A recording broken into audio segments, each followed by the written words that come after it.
അഷ്ടമൂർത്തിയുടെ ഭാവമാറ്റം മരിയന്നറ്റയെ ആശ്ചര്യപ്പെടുത്തി. എന്താ, ഞാൻ പറഞ്ഞത് കേട്ടിട്ട് ഒരു നടുക്കം വന്ന പോലെ? ഞാനതിൻ്റെ സാധ്യത ആലോചിച്ച് അന്തം വിട്ടിരുന്നു പോയതാ. മാഡം ഒരു കൗതുകത്തിന് പറഞ്ഞതാണ് അല്ലേ? ഞാൻ അങ്ങനെയൊന്ന് ചിന്തിച്ചു നോക്കി. എപ്പോഴാണ് അങ്ങനെ ഒരു ചിന്ത വന്നത്? നയോമിയെ കണ്ട് നമ്പ്യാർ സാറിൻ്റെ ബന്ധുക്കൾ ഭയന്നോടിയെന്ന് പറഞ്ഞില്ലേ? അപ്പോൾ ഞാൻ ഓർത്തു അത് സിത്താര തന്നെയായിരുന്നെങ്കിൽ എന്ന്. അല്ലാതെ വേറെ ലക്ഷണങ്ങളോ അടയാളങ്ങളോ കണ്ടിട്ടല്ല. അല്ല, എൻ്റെ ആദ്യത്തെ കാഴ്ചയിൽ അത് സിത്താര തന്നെയായിരുന്നു. പക്ഷേ നിങ്ങൾ പറഞ്ഞു നയോമിയാണെന്ന്. അതിൻ്റെ തെളിവുകളും കാരണങ്ങളും പറഞ്ഞു, വിശദീകരണങ്ങൾ തന്നു. നയോമിയെ ഞാൻ കണ്ടിട്ടില്ലാത്തതുകൊണ്ട് അത് നയോമിയല്ല എന്ന് പറയാൻ എനിക്കൊരിക്കലും പറ്റില്ല. മരിയാനെറ്റോ വെളിപ്പെടുത്തി. അതെല്ലാം വിട്. ഈ നയോമി സിത്താര ആയിരിക്കാൻ എന്തെങ്കിലും സാധ്യത ഉണ്ടോയെന്നാണ് എൻ്റെ ചോദ്യം. അങ്ങനെ ആയിരിക്കാനുള്ള ഒരടയാളവും ഞാനിതുവരെ കണ്ടില്ല. സിത്താരയ്ക്ക് ഏന്തയാർ എന്ന സ്ഥലം മനഃപ്പാടമാണ്. ഏന്തയാർ ടൗണിൻ്റെ മുക്കും മൂലയും അറിയാം. അവളുടെ കണ്ണ് കെട്ടിവിട്ടാൽ എൻ്റെ വീട്ടിൽ കൂടി അവൾ ഓടിച്ചാടി നടക്കും. വീടിൻ്റെ പരിസരം, ഈ എസ്റ്റേറ്റ് ബംഗ്ലാവ്, ഔട്ട് ഹൗസ് എല്ലാം അവൾക്ക് സുപരിചിതമാണ്. പക്ഷേ ഒരവസരത്തിൽ പോലും ആ പരിചയം അവളുടെ മുഖത്ത് ഞാൻ കണ്ടില്ല.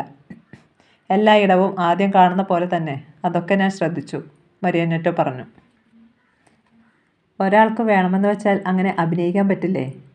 വലിയ പ്രയാസമാണ്. സ്കൂളിലൊക്കെ പോയപ്പോൾ അവൾ സിത്താരയാണെങ്കിൽ എത്ര അടക്കി പിടിച്ചാലും ശരി, അവളുടെ ക്യാരക്ടർ പുറത്തു കാണിക്കാതിരിക്കാൻ പറ്റില്ല. ടീച്ചേഴ്സ് അത്രയേറെ വാത്സല്യം അവൾക്ക് കൊടുത്തിട്ടുണ്ട്. അപ്പോൾ മാഡം വെറുതെ പറഞ്ഞതാണ് അല്ലേ? ഞാൻ അങ്ങനെ ആഗ്രഹിച്ചു പോയതാ. നമുക്കൊരു കാര്യം ചെയ്യാം. നയോമിയല്ല അവൾ, സിത്താരയാണെന്ന് സങ്കല്പിക്കുക. എന്നിട്ട് അവളെയൊന്ന് പഠിക്കാം. അതുകൊണ്ട് എന്തു ഗുണം? നയോമി എപ്പോഴും നയോമി തന്നെയല്ലേ. മറ്റൊരാളാവാൻ പറ്റില്ലല്ലോ. എന്നാൽ ഞാനൊരു സത്യം പറയട്ടെ, അഷ്ടമൂർത്തി പറഞ്ഞു. എനിക്ക് പലപ്പോഴും നേരിയ തോതിലെങ്കിലും സംശയം തോന്നിയിട്ടുണ്ട് ഇവൾ സിത്താരയല്ലേ എന്ന്. എന്താ കാരണം? മരിയന്നറ്റയ്ക്ക് ഉത്കണ്ഠയായി. കാരണം പലതുണ്ട്. പക്ഷേ നമുക്ക് അതൊന്നും വിശ്വാസത്തിലെടുക്കാൻ പറ്റില്ല. എങ്കിലും ഞാൻ പറയാം. മരിയന്നറ്റോ അത്യാകാംക്ഷയോടെ അയാളുടെ മുഖത്തേക്ക് ഉറ്റുനോക്കി. ഒന്ന്, പഴയ നയോമി നല്ലൊരു ആക്ട്രസ്സാണ്. പക്ഷേ പുതിയ നയോമിക്ക് അഭിനയിക്കാൻ അറിയില്ലായിരുന്നു. അവൾക്ക് സംഭവിച്ച ഡിമൻഷ്യ, മരിയന്നറ്റോ ഓർമ്മിപ്പിച്ചു. മറവി രോഗം ബാധിച്ചവൾക്ക് എഴുതാനും വായിക്കാനും അറിയാം. സ്മാർട്ട് ഫോൺ ഉപയോഗിക്കാനറിയാം. സിനിമയും സീരിയലും എന്താണെന്നറിയാം. നല്ലപോലെ വസ്ത്രം ധരിക്കാനറിയാം. ഒരാൾ മോശമായി പെരുമാറുകയോ അവഹേളിക്കുകയോ സംസാരിക്കുകയോ ചെയ്താൽ തിരിച്ചറിയാം. ഭക്ഷണ സാധനങ്ങളുടെ പേരും രുചിയും അറിയാം. കാറിൻ്റെയും ബസ്സിൻ്റെയും ലോറിയുടെയും ഉപയോഗങ്ങൾ അറിയാം. അങ്ങനെ ഒരുപാട് കാര്യങ്ങൾ അവൾ മറന്നു പോകാത്തതായിട്ടുണ്ട്. അവൾക്ക് ഭംഗിയായി പെരുമാറാനും അറിയാം. മറവി രോഗം ബാധിച്ചവൾ എല്ലാം മറന്നു പോകേണ്ടതല്ലേ? ഒരു പക്ഷേ പാർഷ്യൽ ഡിമൻഷ്യ ആയിരിക്കും. ഭാഗികമായ ഓർമ്മനാശം അങ്ങനെയും കണ്ടുവരാറുണ്ടല്ലോ. അതങ്ങനെ തന്നെ നമുക്ക് വിചാരിക്കാം. എന്നിട്ട് നയോമിയുടെ സ്വഭാവം ഒന്ന് വിശകലനം ചെയ്ത് നോക്കാം.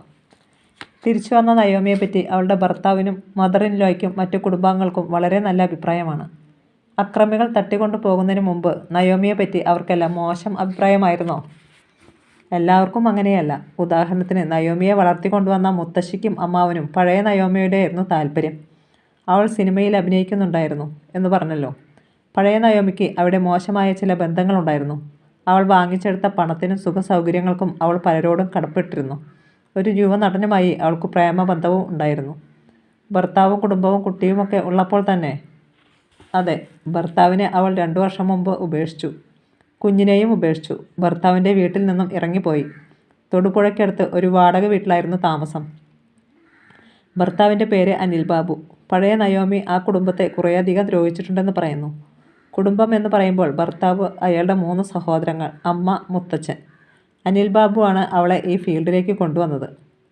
അയാൾ ക്യാമറാമാനാണ്. പ്രേമിച്ച് കല്യാണം കഴിച്ച് 4 വർഷം ഒന്നിച്ച് ജീവിച്ചു. ഒരു കുട്ടിയുണ്ടായി. അത് കഴിഞ്ഞപ്പോൾ തമ്മിലകന്നു. അഷ്ടമൂർത്തി ചുരുക്കി പറഞ്ഞു. പിന്നീട് എങ്ങനെ അടുത്തു? അടുത്തതല്ല. അനിൽ ബാബു ഒരു കാർ ആക്സിഡൻറ്റിൽ പെട്ടു. ഇപ്പോഴും ബെഡ് പേഷ്യൻ്റാണ്. എണീക്കാനോ ഇരിക്കാനോ പറ്റില്ല. അയാളുടെ ചികിത്സയ്ക്ക് ലക്ഷക്കണക്കിന് രൂപ ചിലവായി. അനിലിൻ്റെയും നയോമിയുടെയും സുഹൃത്തുക്കളെല്ലാം ചേർന്ന് നയോമിയെ വിളിച്ചു വരുത്തി അനിലിൻ്റെ അമ്മയുടെ പേരിലുള്ള വീട് തീരെഴുതി വാങ്ങിയിട്ട് നയോമി 18 ലക്ഷം രൂപ കൊടുത്തു. വീട് കൈവശപ്പെടുത്തിയ ശേഷം വീട്ടിലുള്ളവരെ പലവിധത്തിൽ ദ്രോഹിച്ചു. അവരെ അവിടെ നിന്നും ഇറക്കിവിടാൻ ശ്രമിച്ചു. എഞ്ചിനീയറിങ്ങിന് പഠിച്ചുകൊണ്ടിരുന്ന അനിയൻ്റെയും നഴ്സിംഗ് പഠിച്ചുകൊണ്ടിരുന്ന അനിയത്തിയുടെയും പഠിപ്പ് നിർത്തിച്ചു. അനിലിൻ്റെ ചികിത്സയും അവതാളത്തിലായി. സിനിമയിൽ അഭിനയിക്കാൻ പോകുന്നവൾ പലപ്പോഴും പാതിര കഴിഞ്ഞ നേരത്താണ് വീട്ടിലെത്തുക. ചിലപ്പോൾ മദ്യപിച്ചിട്ടുമുണ്ടാകും. ഇങ്ങനെയുള്ള നയോമിയെയാണ് ഒരു ദിവസം കാണാതായത്. അഷ്ടമൂർത്തി വിശദീകരിച്ചു. My God. മരിയാനെറ്റോ എല്ലാം കേട്ട് ആശ്ചര്യസ്തബ്ധയായി ഏതാനും നിമിഷം ഇരുന്നു. എന്നിട്ട് ചോദിച്ചു, നിങ്ങൾ ഇതൊക്കെ എങ്ങനെ അറിഞ്ഞു അഷ്ടമൂർത്തി? മഹാദേവൻ നമ്പ്യാർ വിൽപ്പത്രം തയ്യാറാക്കാനുള്ള ഡോക്യുമെൻറ്റ്സ് എന്നെ ഏൽപ്പിച്ചിരുന്നല്ലോ. അതിൽ ഒരു വൈഷ്ണവിക്കും അവരുടെ മകൾക്കും വേണ്ടി ഒരു വിഹിതം നീക്കി വെച്ചിരുന്നു. ഞാൻ അതേപ്പറ്റി അന്വേഷിച്ചപ്പോൾ സിത്താരയ്ക്ക് ഒരു ഇരട്ട സഹോദരി ഉണ്ടെന്നും ആ കുട്ടിയും അമ്മയും അവരുടെ കുടുംബവും എവിടെയോ ജീവിച്ചിരിപ്പുണ്ടെന്നും പറഞ്ഞു. അവരെവിടെയാണെങ്കിലും കണ്ടുപിടിച്ച് അവരുടെ ഓഹരി എത്തിച്ചു കൊടുക്കേണ്ട ചുമതല എന്നെ ഏൽപ്പിച്ചു. ചെങ്കോട്ടയിലെ മഹാദേവൻ പ്ലാന്റേഷനിൽ താമസിച്ചിരുന്ന കാലത്തെ പ്രേമബന്ധത്തിൻ്റെ കഥ അങ്ങനെയാണ് ഞാൻ അറിയുന്നത്. ഞാനതൊക്കെ അന്വേഷിച്ചു തുടങ്ങുമ്പോഴേക്കും മഹാദേവൻ നമ്പ്യാരുടെ മരണം സംഭവിച്ചു. ആ ഞെട്ടൽ തീരും മുമ്പേ സിത്താരയും കൊല്ലപ്പെട്ടു. പിന്നെ മഹാദേവൻ നമ്പ്യാരുടെ പേരിൽ ഇന്ത്യയിലുള്ള സ്വത്തിന് അവകാശി അദ്ദേഹം വെളിപ്പെടുത്തിയ ആ ഇരട്ട സഹോദരിയും അവരുടെ അമ്മയുമാണ്. അവരെ എങ്ങനെ കണ്ടെത്തി? മരിയാനെറ്റ് ആകാംക്ഷാഭരിതയായി. ഞാൻ ചെങ്കോട്ടയിലെത്തി അവിടുത്തെ ഫാം ഹൗസിൽ തെരച്ചിൽ നടത്തി. അവിടുത്തെ നാട്ടുകാരിൽ നിന്ന് ചില വിവരങ്ങൾ കിട്ടി. ചെങ്കോട്ടയിൽ നിന്ന് ഓടിപ്പോയ ആ കുടുംബം മൂന്നാറിൽ കുറേ കാലം താമസിച്ചിരുന്നുവെന്ന് അന്വേഷണത്തിൽ അറിവായി. അവിടെ വെച്ച് വൈഷ്ണവി, സിത്താരയുടെയും നയോമിയുടെയും അമ്മ, ക്യാൻസർ രോഗം വന്ന് മരിച്ചു. കയ്യിലുള്ള പണമെല്ലാം തീർന്ന് ഒരു ഗതിയുമില്ലാത്ത അവസ്ഥയിൽ അവർ തൊടുപുഴയിലെത്തി ഒരു വാടക വീട്ടിൽ താമസം തുടങ്ങി. ആ കാലത്താണ് അനിൽ ബാബു അവരെ പരിചയപ്പെടുന്നതും നയോമിക്ക് ചില പരസ്യചിത്രങ്ങളിൽ അഭിനയിക്കാൻ അവസരം കൊടുക്കുന്നതും. ബാക്കി കഥ ഞാൻ മുൻപേ പറഞ്ഞു കഴിഞ്ഞല്ലോ, അഷ്ടമൂർത്തി പറഞ്ഞു നിർത്തി. ഇല്ലില്ല, കഴിഞ്ഞില്ല. എനിക്ക് വേറെ ചില കാര്യങ്ങൾ അറിയാനുണ്ട്. ചോദിച്ചോളൂ. നിങ്ങൾ അന്വേഷിച്ച് കണ്ടുപിടിച്ച നയോമി ആ പഴയ നയോമിയായിരുന്നോ? അല്ല, പഴയ നയോമിയെ എനിക്ക് കാണാൻ സാധിച്ചില്ല. അപ്പോഴേക്കും അവളെ ആരോ തട്ടിക്കൊണ്ടു പോയിരുന്നു. എത്ര ദിവസം കഴിഞ്ഞാണ് നയോമി തിരിച്ചെത്തിയത്? കൃത്യമായിട്ട് പറഞ്ഞാൽ 17 ദിവസം.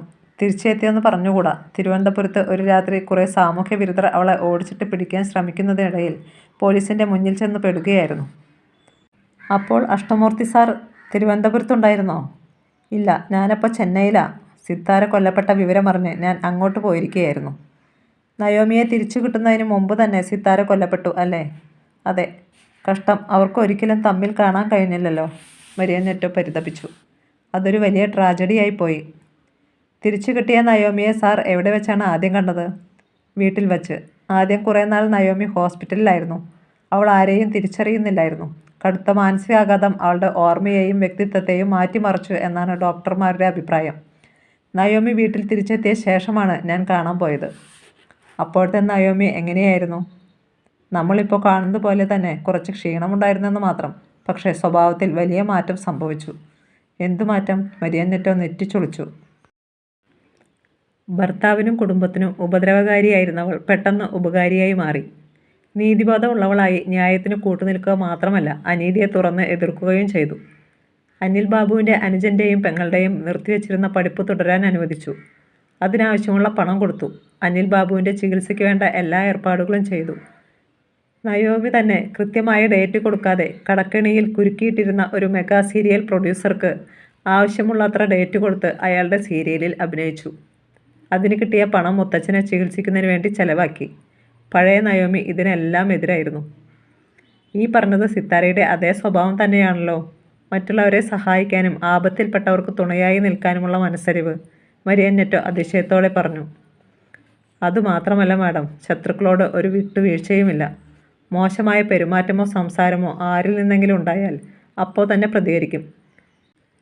പഴയ നയോമിക്ക് അതിരുവിട്ട പല ബന്ധങ്ങളും ഉണ്ടായിരുന്നു എന്നാണ് എൻ്റെ അറിവ്. പക്ഷേ പുതിയ നയോമി ആ ബന്ധങ്ങളെല്ലാം അറുത്തുമുറിച്ച് പഴയ ഓർമ്മ വച്ച് മോശമായി പെരുമാറാനും സംസാരിക്കാനും ശ്രമിച്ചവർക്ക് ശക്തമായ മുന്നറിയിപ്പ് നൽകി. അവളെ അപമാനിക്കാൻ ശ്രമിച്ച ഒരു സംവിധായകനും കൂട്ടാളികളും ഇപ്പോൾ സബ് ജയിലിലാണ്, അഷ്ടമൂർത്തി വെളിപ്പെടുത്തി. അതെങ്ങനെ ശരിയാകും? മരിയനെറ്റോ ചിന്താക്കുഴപ്പത്തിലായി. ഡിമെൻഷ്യ വന്നത് ശരി, മെൻ്റൽ ഷോക്കിൻ്റെ ഫലമായിട്ട് വന്നതാവാം. പക്ഷേ ഒരാളുടെ ടോട്ടൽ ക്യാരക്ടർ എങ്ങനെ മാറും? കെട്ടവൾ എങ്ങനെ നല്ലവളാകും? ആദർശമില്ലാത്തവൾ എങ്ങനെ ആദർശവതിയാകും? മനസ്സലിവില്ലാത്തവൾ എങ്ങനെ കരുണാമയിയാകും? ഞാൻ വിചാരിച്ചത് നയോമിയുടെ സ്ഥായിയായ സ്വഭാവം നല്ലതായിരുന്നെന്നാണ്.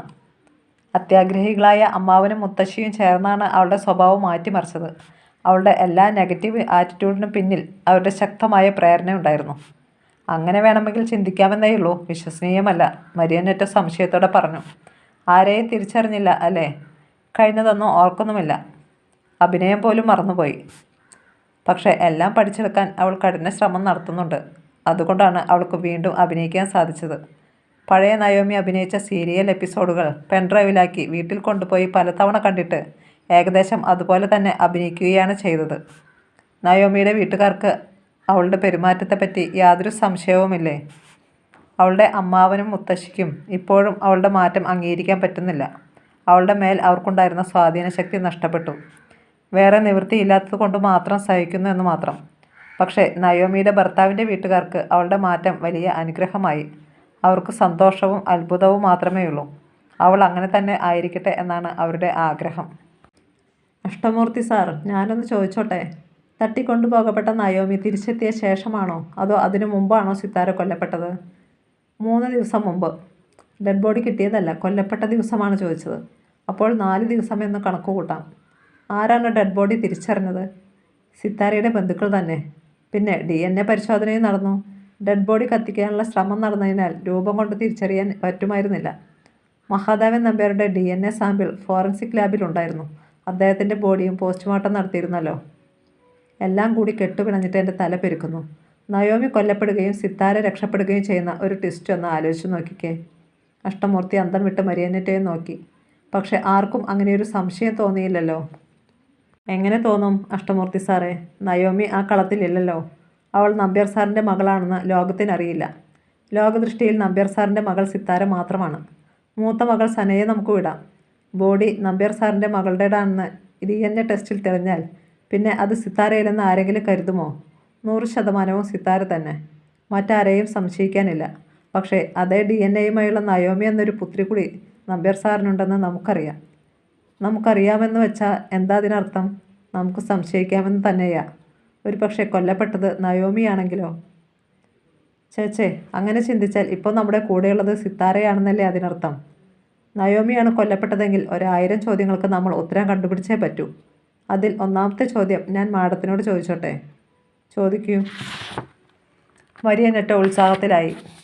അങ്ങനെയെങ്കിൽ സിത്താര എന്തിന് നയോമിയായി ആൾമാറാട്ടം നടത്തുന്നു? മരിയന്നറ്റ തലയാട്ടിക്കൊണ്ട് കുറച്ചു സമയം നിശബ്ദയായിരുന്നു. രണ്ടാമത്തെ ചോദ്യം, ഇതൊരു ഗൂഢാലോചനയാണോ അതോ ഇൻസിഡൻസ് ആണോ? മതി മതി, മരിയന്നറ്റോ കൈ കാണിച്ച് വിലക്കി. ഞാൻ ജിംസനെ വിളിച്ചു വരുത്താം. അവൻ കൊച്ചിയിലുണ്ട്. അവൻ്റെ മുന്നിൽ അഭിനയിച്ച് പിടിച്ചു നിൽക്കാൻ സിത്താരയ്ക്ക് പറ്റില്ല. അവൾ സിത്താരയാണെങ്കിൽ. നാളെ ഞങ്ങൾക്ക് തിരിച്ചു പോകണം. അതിനു മുമ്പ് അവനിവിടെ എത്തും. ശരി മാഡം, തൽക്കാലം നമുക്ക് ഉറങ്ങാൻ പോകാം. ബാക്കിയെല്ലാം നാളെ. മരിയന്നറ്റോ അഷ്ടമൂർത്തിക്ക് ഗുഡ് നൈറ്റ് ആശംസിച്ച് കോണിപ്പടി ഇറങ്ങി താഴേക്ക് പോന്നു. താഴെ മിന്നുമോളോടൊപ്പം കിടന്ന് നയോമി ഉറങ്ങിക്കഴിഞ്ഞു. മരിയന്നറ്റോ അവളുടെ ഉറങ്ങുന്ന മുഖത്തേക്ക് നോക്കി. നാനാതരം സംശയങ്ങളോട് മല്ലിട്ടുകൊണ്ട് ഏറെ നേരമിരുന്നു. പിന്നെ ഉറങ്ങി. പ്രഭാതം മഞ്ഞു മൂടിയിരുന്നു. രാവിലെ 9 മണിയോടെ വർക്ക്ഷോപ്പിൽ നിന്നു മെക്കാനിക് എത്തി അഷ്ടമൂർത്തിയുടെ കാറിൻ്റെ ടയർ അഴിച്ചു മാറ്റി. പകരം സ്റ്റെപ്പിനിയിട്ടു. അഷ്ടമൂർത്തി കാറുമായി ഔട്ട് ഹൗസിലെത്തി. നയോമിയും മരിയന്നറ്റോയും മിന്നുമോളും പോകാനൊരുങ്ങി നിൽപ്പുണ്ടായിരുന്നു. അവർ പുറത്തിറങ്ങി ഔട്ട് ഹൗസ് പൂട്ടി. കാറിൽ അവർ ഏന്തയാർ മുളക്കുള റോഡിലുള്ള മരിയന്നറ്റോയുടെ ക്വാർട്ടേഴ്സിലെത്തി. അങ്കിൾ, നമ്മൾ ഉടനെ പോവുകയല്ലേ? ഇനി ഇവിടെ തങ്ങേണ്ട കാര്യമുണ്ടോ? നയോമി ചോദിച്ചു. ബ്രേക്ക്ഫാസ്റ്റ് കഴിക്കണ്ടേ? ഞാൻ പോയി എന്തെങ്കിലും ഹോട്ടലിൽ നിന്ന് വാങ്ങിയിട്ട് വരാം. അഷ്ടമൂർത്തി മൂടൽമഞ്ഞിലേക്ക് ഇറങ്ങിപ്പോയി. നയോമി പുറത്തിറങ്ങി നോക്കി. എല്ലായിടവും മൂടൽമഞ്ഞ്. മലനിരകളൊന്നും കാണാനേയില്ല. അഷ്ടമൂർത്തി ഇടിയപ്പവും കടലക്കറിയും ഓംലെറ്റും വാങ്ങിക്കൊണ്ടു വന്നു. 4 പേരും കൂടി അത് കഴിച്ചു. നയോമി പോകാൻ തിരക്ക് കൂട്ടി. പോകണ്ടേ അങ്കിൾ? അവിടെ ചെന്നിട്ട് ജോലി ഒരുപാടുണ്ട്. മുത്തച്ഛൻ ഹോസ്പിറ്റലിലാണ്. പിന്നെ സീരിയൽ, സിനിമ, വീട്ടിലെ കാര്യങ്ങൾ എന്തായെന്നറിയില്ല. ഒരാളും കൂടി വരാനുണ്ട്, കണ്ടിട്ട് പോകാം, അഷ്ടമൂർത്തി പറഞ്ഞു. അതാരാണ്? മരിയ മാഡത്തിൻ്റെ മകൻ ജിംസൺ. സിത്താരയെ ജീവനെ പോലെ സ്നേഹിച്ചിരുന്ന ചെറുപ്പക്കാരനാണ്. നിന്നെ കാണുന്നത് അവനൊരു ആശ്വാസമായിരിക്കും. ഞാൻ എന്തിനാ വല്ലവരെയും കാണാൻ നിൽക്കുന്നത്? വളരെ ഉത്തരവാദിത്തമുള്ള ജോലി കിടക്കുമ്പോൾ. അങ്കിൾ എന്തിനാ ഇതുപോലത്തെ സില്ലി കാര്യങ്ങൾക്ക് എന്നെ നിർബന്ധിക്കുന്നത്? നയോമി ചൊടിച്ചു. ഞങ്ങളെ അന്യരായിട്ട് കാണല്ലേ മോളെ, മരിയന്നറ്റ വിഷാദത്തോടെ പറഞ്ഞു. നിന്റെ സഹോദരിയെ കല്യാണം കഴിക്കാനിരുന്നവനാ എൻ്റെ മകൻ. അവളെ 18 വയസ്സുവരെ സ്വന്തം മോളായി കരുതി വളർത്തിയ ഞാൻ നിനക്ക് അന്യയാണോ? എനിക്ക് അവിടെ ചെന്നിട്ട് ചെയ്തു തീർക്കാനുള്ള ജോലിയെക്കുറിച്ചാണ് ഞാൻ പറഞ്ഞത്. എന്തായാലും ഇത്രയും ആയില്ലേ, ഉച്ചവരെ ക്ഷമിക്ക്, അഷ്ടമൂർത്തിയും പ്രേരിപ്പിച്ചു. അങ്കിളിൻ്റെ കൂടെ പോരാൻ സമ്മതിച്ചത് തന്നെ എൻ്റെ തെറ്റ്. നിനക്ക് അത്ര നിർബന്ധമാണെങ്കിൽ പോകാം, എന്നിട്ട് വേറൊരു ദിവസം വരാം. അത് ബുദ്ധിമുട്ടാവില്ലേ?